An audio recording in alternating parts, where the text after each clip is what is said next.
So a decent amount of new information from Scott, one of the developers of the story arcs, was posted on the forums. And normally there's not a lot of new information posted on the forums by developers, so this is kind of a unique thing that we haven't seen for a while for Ashes of Creation. And I know most people don't go to the forums, so I thought it would be worth doing a quick video on it to just get the information out to you guys. And I will have links to all these forum posts in the description as well if you'd like to read through them, but I'm going to kind of go through the highlights.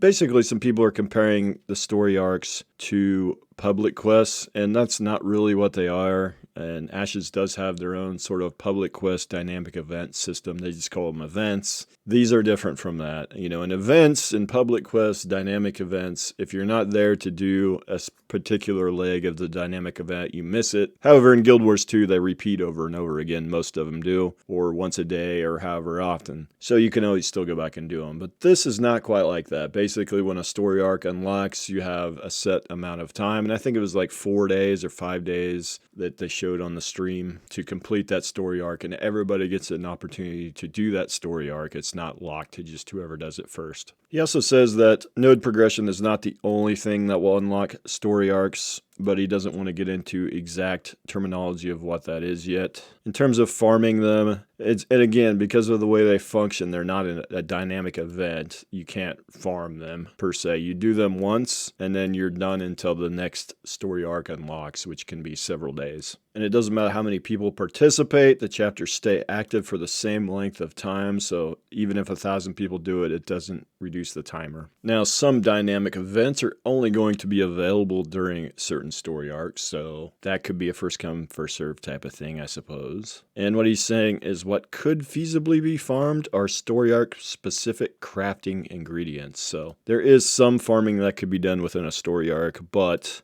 he does not want to get into the specifics of how necessary and valuable those ingredients will end up being, and he says that's another designer's thing. This next forum thread was called Min-Maxers Will Ruin Every Server's Storyline. And Scott again responds here, and he says basically they're thinking, it's definitely top of mind awareness that they're thinking about this issue. And one of the big things with Min-Max is they want to make sure the story branches are balanced in terms of rewards, so that one branch doesn't have drastically better rewards than the others, so that that's not the optimal path that every server takes. And basically he'd consider the system functioning well if players are more concerned with the state of the world or point of interest they're working around than the explicit loot rewards. The reason for that is the story arcs will never provide best in slot loot, as that is the purview of other game systems such as crafting and raids.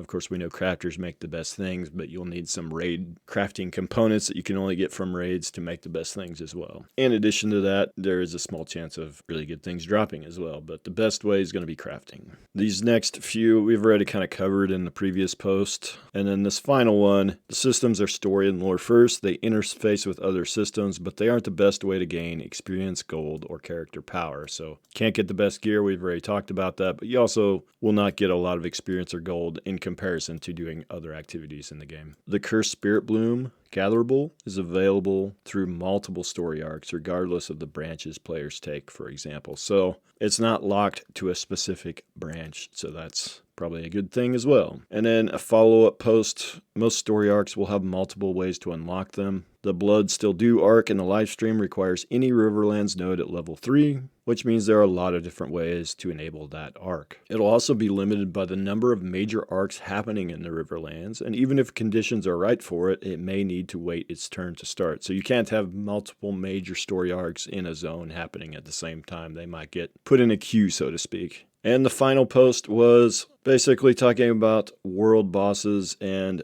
raid bosses that unlock based on node progression and story arc progression. Basically, the best gear will still not be locked behind specific story arc branches. So it sounds like no matter which way you progress your story, you're still probably going to be able to get the best gear in the game, in that region, or whatever you need in that region. Kind of the way I'm looking at it, but there's obviously going to be some things that are locked behind different story branches, but they obviously have to figure out a way to make it balanced properly. And really, that's all I have. I just wanted to cover this real quick because I don't think anyone's covered it yet.